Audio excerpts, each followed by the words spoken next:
Good afternoon, I'm James Izimoha and you're watching A News. Let's see your headlines. Ukrainian President Volodymyr Zelenskyy meets UK Prime Minister Keir Starmer. Ukraine and several European leaders call on Trump to press for an immediate ceasefire during his talks with Putin in Alaska. Turkey and Syria signed a new defense cooperation agreement, paving the way for closer military coordination.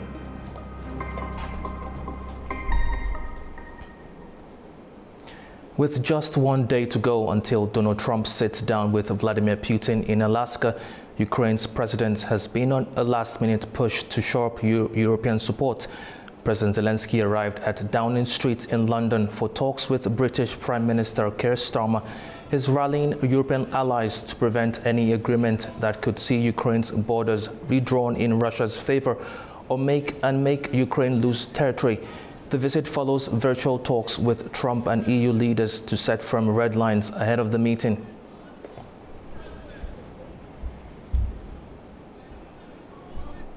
Ukraine and European leaders urge US President Donald Trump to push for an immediate ceasefire when he meets Russian Vladimir Putin in Alaska on Friday. Their appeal came during a virtual meeting with Trump on Wednesday. European leaders and Ukrainian President Volodymyr Zelenskyy are hopeful US President Donald Trump will protect their interests ahead of the Alaska summit on Friday. It's after Zelenskyy joined German Chancellor Friedrich Merz in Berlin on Wednesday for a virtual summit with Trump, European leaders, EU Chief Ursula von der Leyen and NATO Secretary-General Mark Rutte. The video call, which also included leaders from the UK, France, Italy, Finland and Poland, sought to influence US-Russia talks for an immediate ceasefire in Ukraine, the first meeting since 2021, despite Kyiv and its allies not being invited. We have made various points clear for the negotiations. We have made it clear that Ukraine must be at the table as soon as follow-up meetings take place. We want the negotiations to proceed in the right order. A ceasefire must come first. Essential elements should then be agreed upon in a framework agreement. Zelenskyy warned Trump that Putin was bluffing about ending the war, accusing Moscow of ramping up military pressure ahead of the summit. We talked about the meeting in Alaska. We hope that the central topic of the meeting will be a ceasefire, an immediate ceasefire. The US president has repeatedly said this. He suggested to me that after the meeting in Alaska, we will have contact, and we will discuss all the results if there are any, and we will determine the next mutual steps. Якщо вони будуть, і ми визначимо наступні наші вже взаємні кроки. European leaders voiced cautious optimism after the call. French President Emmanuel Macron says Wednesday's gathering allowed them to clarify Trump's intentions, while UK's Prime Minister Keir Starmer reiterated that there could be no negotiations about Ukraine without Ukraine and stressed the need for robust security guarantees alongside any peace deal. Trump later praised the talks as a 10. We had a very good call. He was on the call. President Zelenskyy was on the call. I would rate it a 10, very, very friendly. He said the Alaska meeting was intended to set the table for a second, broader summit that would include both Putin and Zelenskyy. NATO's Mark Rutte and the EU's von der Leyen said the discussion strengthened US-European coordination and underscored unity in pursuing what they called a just and lasting peace. Whether Friday's meeting will deliver a breakthrough remains uncertain, but the diplomatic push from Kyiv and its allies reflects growing urgency to secure a halt to the fighting before any wider settlement is discussed. Meanwhile, the city of Ankara in the US state of Alaska is ready to host the Trump-Putin summit to be held on Friday. Mayor Suzanne LaFrance said preparations are being carried out in close coordination with government bodies and the military. LaFrance said that, like many others, she was hopeful the meeting would give fresh momentum to the peace process and help bring the war in Ukraine to an end. US President Donald Trump had not ruled out holding a second summit shortly afterwards, which could involve Ukraine's president. A News crew led by Fikrat Dolukhanov was able to speak on the front line in Ukraine with the commander of a unit from the 57th Motorized Brigade, known by the call sign Patton. In this exclusive account, he shares his perspective on the intense fighting in the region, describing how his men held their positions against overwhelming Russian forces, the tactics used to repel a major assault, and the courage shown under fire. This is a rare insight into the reality of Ukraine's defense, told by one of those leading it on the ground.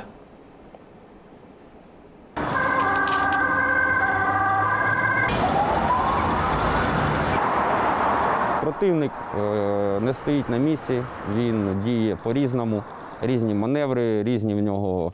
My specific task, and that of my men, is to hold back the enemy. My job is to command the battle, to provide for the lads, and to destroy the enemy. The first and most important thing is the lives of all my brothers in arms, all my fighters, all our men. We do a lot of work to ensure that. We face all sorts of situations. The enemy doesn't stand still. They act in different ways, use different maneuvers, try different tactics, but we also stand firm. We see how everything unfolds, and we try to act faster than the enemy. That means thinking faster, acting faster, because they have more manpower, much more, but we cope. Let me tell you one particular story. Not so long ago, the enemy organized an assault. If I recall correctly, there were 13 or 14 tracked vehicles, each crammed with at least 30 enemy troops. I don't know what they were thinking. They just stuck them on top, in a sort of covered frame, and sent them in. They wanted to storm the aggregate plant. This was shown on the news all over the world. The first to meet the vehicles was Mulia. His position was near a park in open ground, and the enemy drove straight through the middle of that park. He met them with a machine gun. Not one man was left alive in the first vehicle, just wreckage. When the second vehicle approached and positions began to be taken apart, its troops started jumping out, having seen the first one burning. They jumped earlier. Mulia and his comrade, just 2 men, were there to meet them. They certainly destroyed about half of them. The rest scattered like ants in all directions, digging in immediately. He had to pull back slightly to one building, to his secondary position, which allowed him to control the situation. The enemy entered exactly where Mulia wanted them to. He had prepared the position to look safer from their perspective, drawing them in. Once they gathered there, the explosives were triggered. Tripwires and other charges went off. Mulia was already wounded at that point, with a through-and-through gunshot wound to his right forearm. Even while injured, he blocked that room, preventing any surviving enemy from leaving. Several times they were offered the chance to surrender. They never responded, only fired back. Like a true Cossack, Mulia decided not to wait for them to regroup, but to clear the building. I personally commanded the clearance, assisting him from the air, making drops, coordinating with reconnaissance, and directing his movements. In the end, when they had cleared all the rooms, they captured 2 servicemen from a Russian rifle brigade. I can't recall which exactly. One was severely wounded, bleeding out, with no real chance of survival. Yet even though he was the enemy, he was given medical aid. Perhaps that's just human decency. You'd have to ask Mulia himself what he was thinking. The man died anyway, leaving 1 prisoner. There have been many such stories. Mulia has always held positions firmly. We had some very important positions. I won't name them. Once, they fought inside a building. The enemy was on one side of the wall. They were on the other, just a couple of meters apart. The enemy outnumbered them. For Mulia, it took no more than 3 or 4 hours to eliminate them all. The result is always the same. He tells them to surrender. They refuse. They're warned. They don't listen. And they end up fertilizing the earth. When the war will end, no one knows how or when that will be. We have brothers who have given their lives for our future. I will probably organize search operations to find all the fighters I can, those who remain, in the sky and in the ground. Я буду організовувати пошукові роботи та шукати всіх бійців, яких зможу знайти, які залишились. In Gaza, displaced families in beachside tents are enduring extreme summer heat worsening health issues and severe shortages. With limited electricity and scarce water, daily survival has become even harder. Displaced Palestinians living in tents on the beaches of Gaza City say the summer heat has become unbearable, adding to the hardships of war. Many cook over open fires in the sand, sleep without mattresses, and rely on seawater for bathing. Shaima Jandia says her family once lived a comfortable life, but now faces days and nights without relief from the heat. All day it is unbearably hot. We get dizzy from the heat. My son cries a lot and my husband is injured. He cannot handle the heat and gets dizzy. Despite this, we endure it quietly. The heat, extreme heat, it is an oven. You can see he is dizzy. He is just thrown there from the heat. At midday, he sleeps on the beach, on the sand. At night, he sits and cries too. Not only during the day it is hot, but the nights are also very hot. There is no coolness. For 57-year-old Swad Salem, pre-existing illnesses make the conditions even more dangerous. She says she sometimes sleeps outside the tent just to breathe. I am in the street. I have blood pressure, diabetes, and heart palpitations. I was suffocating in the tent last night, so I came out and sat here. I need 3 jerry cans of water a day to throw on myself because of the chickenpox and the scabies. Madeleine Almdama, displaced from the Zaytun district, says her children have developed stomach infections and skin rashes from spending days in the sand and bathing in seawater. The tent is hot because it is all fabric. They don't have treatment and we sleep on the ground. Can you see our tent? There are no mattresses, there is nothing. The water is not clean. It is a struggle in terms of water. Residents say the shortages go beyond food and shelter.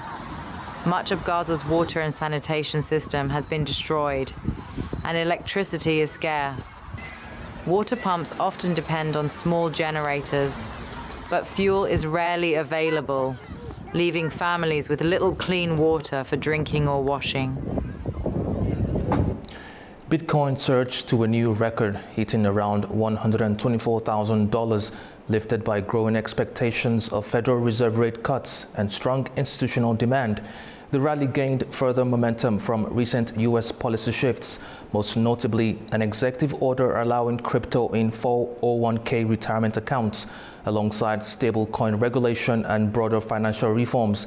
Analysts warn that a sustained break above 125,000 could propel Bitcoin to 150,000, though volatility remains a key risk.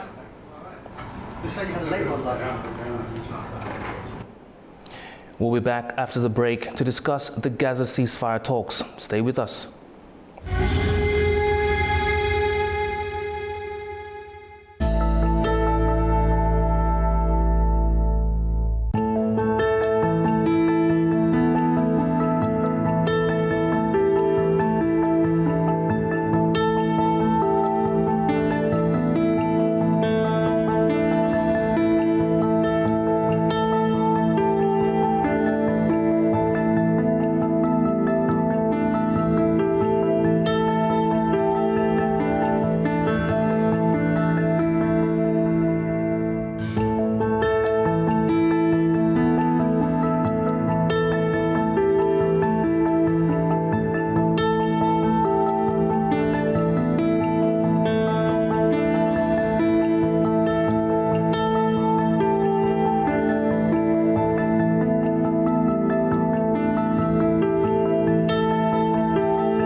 Corridors are of great value to us. Construction works are being carried out on the Azerbaijani side, both rail and road. President Aliyev and his team are working very intensively.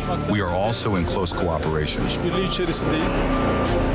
it will shorten the time from the Central Asia to Europe.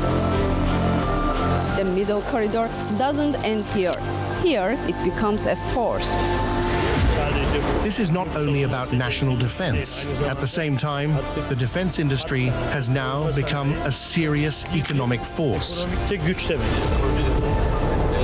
Turkish states are reviving their defense establishments and making a big mark in history in the defense world.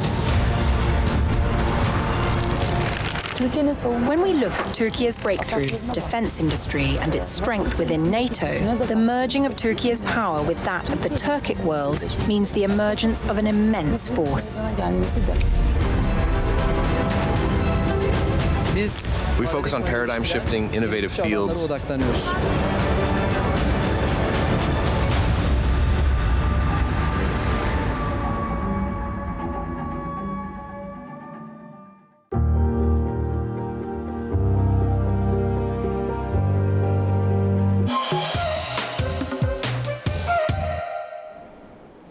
Welcome back to A News.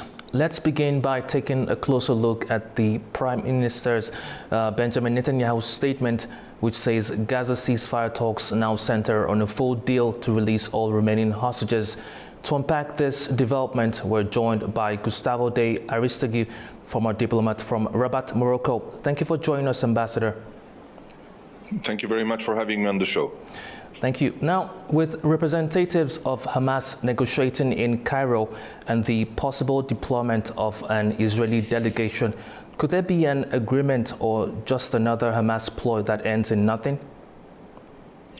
Well, I think that we must make a little bit of history here. When I was posted in the region way back in 1990 to 96, I was one of the witnesses to the opening of the Israeli embassy in Amman as deputy chief of mission of the Spanish embassy.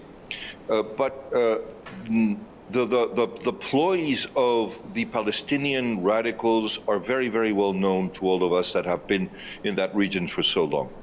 You see, every time they feel military pressure building or their resources and morale running low, they try to pivot to talks. Not necessarily to reach an agreement, but to buy time. And the fact that they've been accepting to send a delegation to Cairo, where they're going to meet with the Egyptian negotiators and probably also with the Qatari negotiators, and perhaps there's going to be an indirect talk, not direct, of course, with Israeli officials, is a positive sign. But it's not necessarily a guarantee, a full guarantee of peace. Let's be very clear. We need to be sure that they are going to comply with disarmament, that they're going to comply with not sentencing any Palestinian to death that is going to try to have access to humanitarian aid. And obviously, the Israelis need to stop the famine in Gaza, need to open the borders for humanitarian aid, need to allow the international organizations, even if we all suspect UNRWA of not playing clean, but there are many others, and even in the system of United Nations, that need to be allowed to work. Now, after months of stalling, Hamas has now told Egyptian brokers that it is eager to return to negotiations with Israel. Do you think this is a sign of weakness? Well, I think it's timely and suggestive. After months of rejecting proposals or coming very close to a solution or to an agreement, and then fleeing. Remember what happened in the last negotiation in Doha. It was Hamas that broke up. So it doesn't happen in a vacuum. It reflects the convergence of pressures. They have a weakness in the battlefield because of the continuous Israeli strikes. The blockade has hurt them, obviously. The fact that they haven't been able to completely dominate the flow of humanitarian aid, which was one of the main, let's call it, leverages that they had on their people, because they would only feed their own and use the remaining humanitarian aid and food to try to gain loyalties. So they're trying to keep their strategic capabilities and trying to save what is left of Hamas. And this is not the objective of the negotiation. And this is why we have to be extremely careful.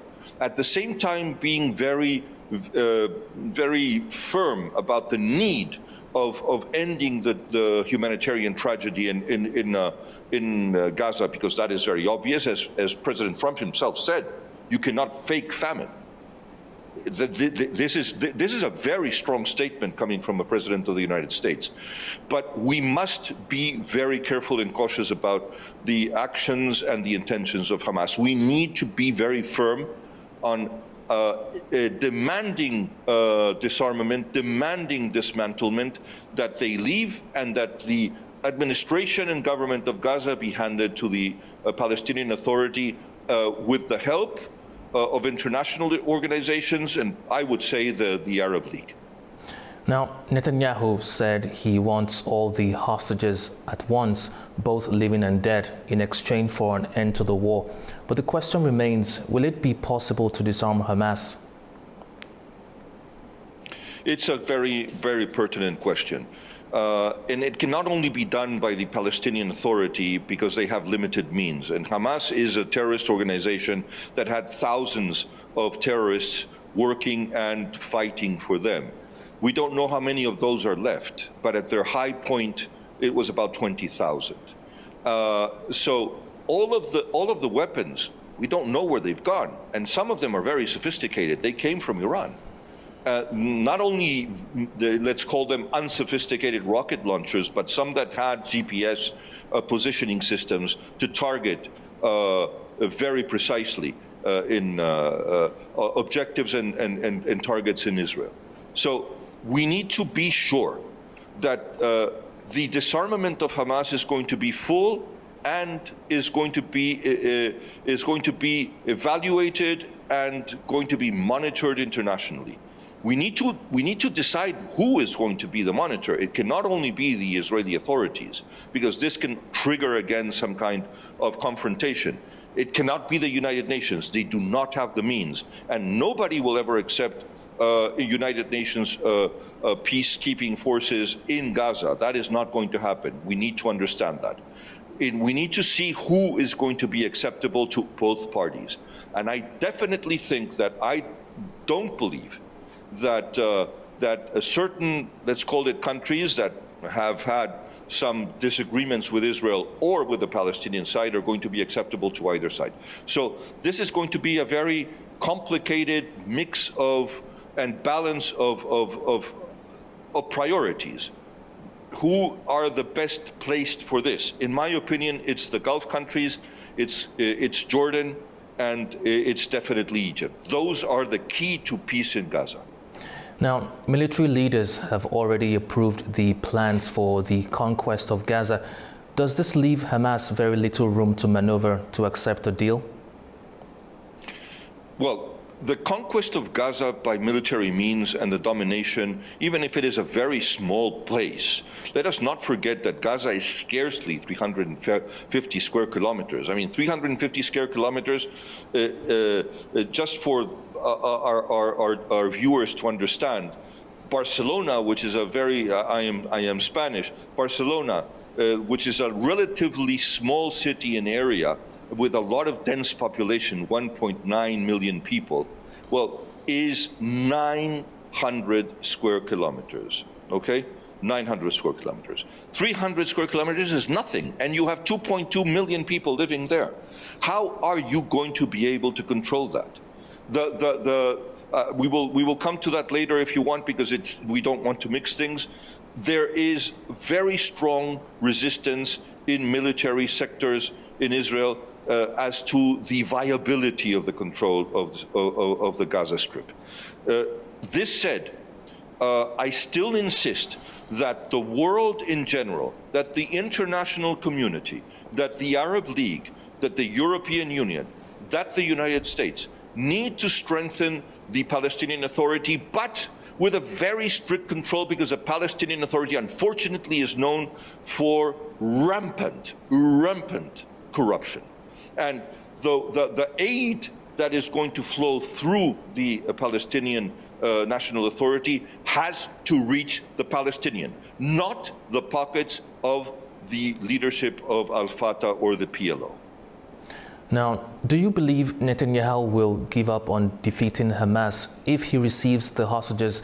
And will it be possible to rescue the population and rebuild Gaza if Hamas continues to control the territory? I'll start with the end.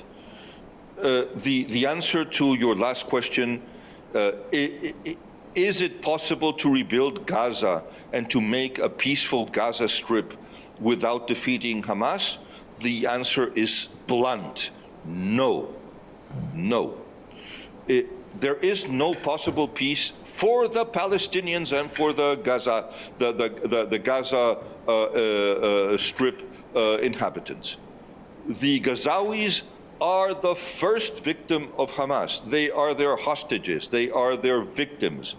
And we will liberate them from the oppressive hand of Hamas if we are able to establish an administration under Arab oversight, I hope, because that would be the wisest thing to do, and probably with a strengthened, changed, and reformed Palestinian National Authority. Let me include something that I forgot to say before.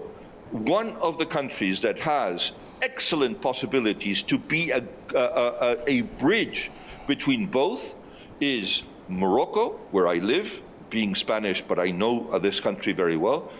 It is Morocco because Morocco, the King of Morocco is the president of the Al-Quds Committee, the Jerusalem Committee for those that don't speak Arabic, in the Arab League, and Morocco has excellent relations with the Palestinian Authority and the Palestinian people, and is very, very adamant in the defense of the cause of the Palestinian people in a two-state solution, and is a country that has, probably the Arab country that has the best relations with the state of Israel. I think that there is nobody better placed today to perhaps carry out this surveillance and monitoring of the new administration that is absolutely mandatory and essential in Gaza than the Moroccan government. Ambassador, thank you very much for your time and insight. It is my pleasure, and thank you for having me on the show. After the break, we'll take a closer look at the stories shaping our region. See you soon.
My city to be newest, coolest, sexiest new resort city in the world. And that's my goal.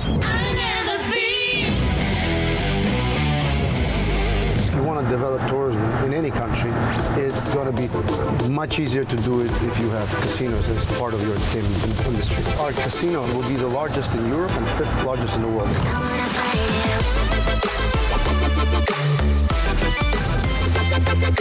Welcome to DreamFest 2025. Are you ready?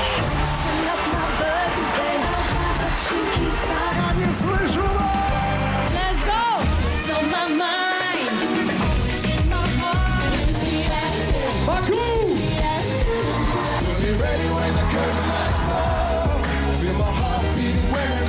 Every year While we keep waiting for this festival, because it has a pure energy.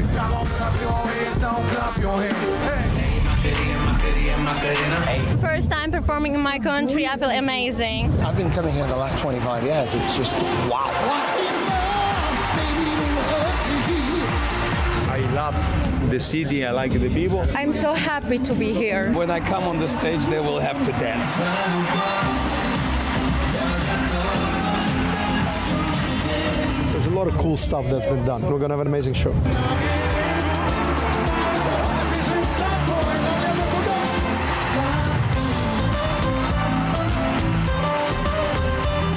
Welcome to Azerbaijan. Welcome to Seabreeze.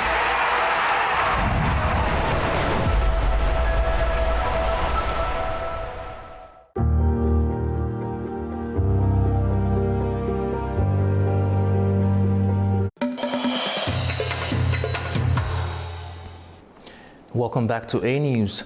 Syria and Turkey have signed a new defense cooperation agreement aimed at strengthening the Syrian Arab Army. The deal includes military exchanges for specialized training in key areas.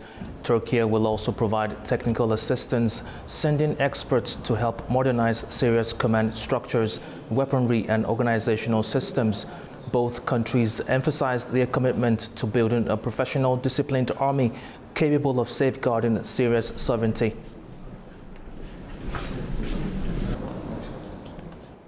Turkey issued a stern warning to YPG, one of the Syrian branches of the PKK considered a terrorist organization, to stop posing a threat to the region. Turkish Foreign Minister Hakan Fidan made the announcement during a joint press conference in Ankara with his Syrian counterpart Assad al-Shabani. Fidan said the YPG has not followed the Syrian interrogation agreement signed in March and must stop delaying its implementation. He emphasized the recent clashes near Aleppo and said the YPG should use the PKK's decision to disarm. Also, Shibani criticized the Syrian Democratic Forces for trying to review the constitutional declaration, saying it breaks the integration agreement. The first part of the latest shipment of electrical equipment intended as humanitarian aid to Ukraine was dispatched from the Sumgait Technology Park. The delivery is being carried out by the Minister of Energy in accordance with the order from Azerbaijan's President Ilham Aliyev.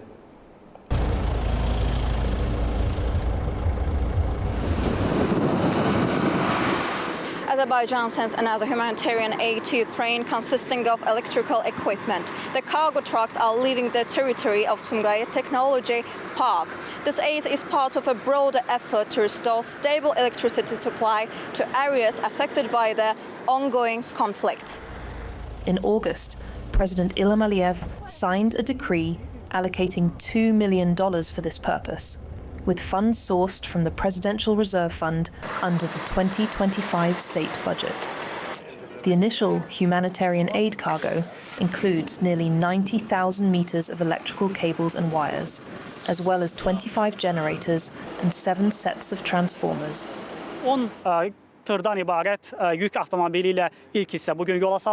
The first batch, consisting 10 cargo trucks, is departing today, approximately 2 weeks. This shipment is part of the $2 million worth of equipment organised in response to Ukraine's request. The next batch will be sent in the coming days via an additional 9 trucks. All equipment is produced in Azerbaijan. Previously, in 2023 and February of 2025, similar humanitarian aid was provided through decrees allocating $7.6 and $1 million, respectively.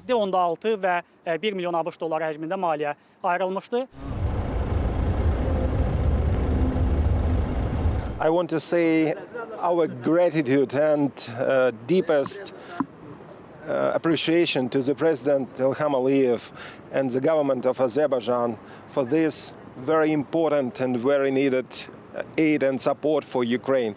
This electricity equipment we will use to recover all our electricity system, and we very much appreciate that this is the second package of the electricity equipment aid which we received this year. The Azerbaijani Ministry of Energy continues to coordinate these efforts to support Ukraine's energy infrastructure amidst the ongoing crisis. Kazakhstan has officially opened access to Starlink satellite internet, promising better connectivity across the country's vast and remote areas. This development comes amid increasing competition in the telecom market and ongoing efforts to strengthen the country's digital infrastructure. Farza Kalamoziner has more from Almaty. Starlink has officially started operations in Kazakhstan, allowing citizens for the first time to legally buy, use and register Starlink satellite internet terminals in full compliance with national regulations. Until now, the service was only available in pilot mode and limited to schools. This launch follows an agreement signed in June between Starlink and Kazakhstan's Minister of Digital Development, Innovation and Aerospace Industry, under which the company committed to fully comply with all national laws related to information security and telecommunications.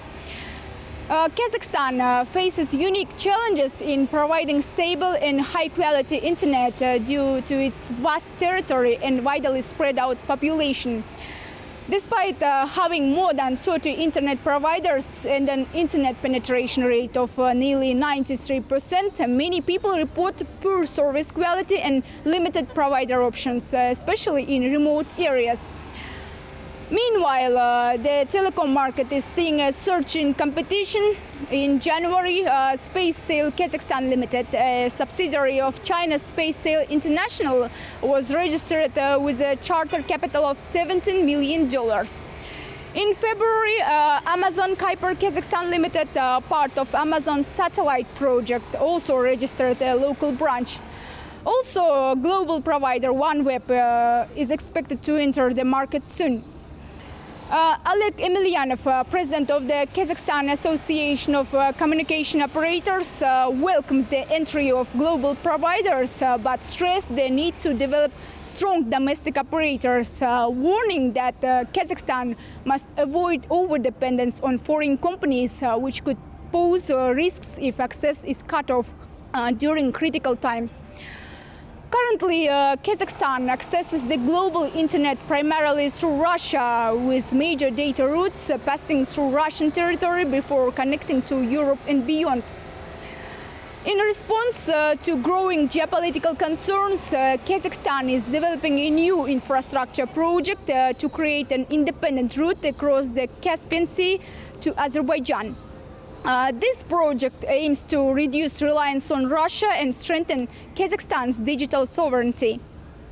From Almaty, Kazakhstan, Farza Kalamoziner, A News. In Afghanistan, a worsening food crisis is threatening millions of lives, with the United Nations warning of dramatic aid cuts as early as October. Our correspondent Tamim Bahis has more from Kabul. The World Food Programme says 9.5 million Afghans, that's about 1 in 5 people, are facing acute food insecurity. Without urgent new funding, the agency warns it will have to slash its general food assistance next month, leaving millions with no way to feed their families. WFP says it can currently reach only 1 million people a month, just a fraction of those in need. The organization points to 3 lifelines that have helped prevent an even deeper crisis in recent years: remittances, improved agriculture, and humanitarian aid. But all 3 are now under heavy strain. Meanwhile, in a positive development, UNDP has announced a $10 million project funded by South Korea, aimed at helping 350,000 people in 6 Afghan provinces. According to the UNDP, the one-year initiative will focus on creating short-term jobs, building infrastructure, improving food security, empowering women, strengthening climate resilience, and supporting displaced families and returnees. With humanitarian needs growing and funding shortfalls looming, aid agencies warn that without immediate action, Afghanistan's hunger crisis could spiral into catastrophe. This is Tamim Bahis in Kabul for A News. Well, that's all we have for now. Thank you for watching. Stay tuned to A News.